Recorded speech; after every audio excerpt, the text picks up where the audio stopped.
In this video, I'm about to compare Google Translate and LingoDeer to see their pros and cons. The pros of Google Translate include its ability to quickly translate text, speech, and images across many languages, making it a versatile tool for immediate communication.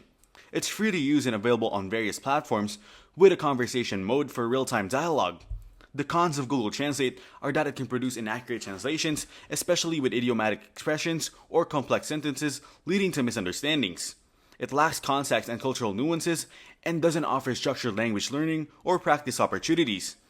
The pros of LingoDeer include a structured curriculum focusing on grammar, vocabulary, and practical language skills, making it suitable for learners at different levels. It offers interactive lessons with audio from native speakers and tracks user progress. The cons of LingoDeer are that it requires a subscription for full access, which may deter some users compared to free options like Google Translate. It may not be as immersive or gamified as other apps, potentially affecting motivation. Choosing between the two depends on your needs.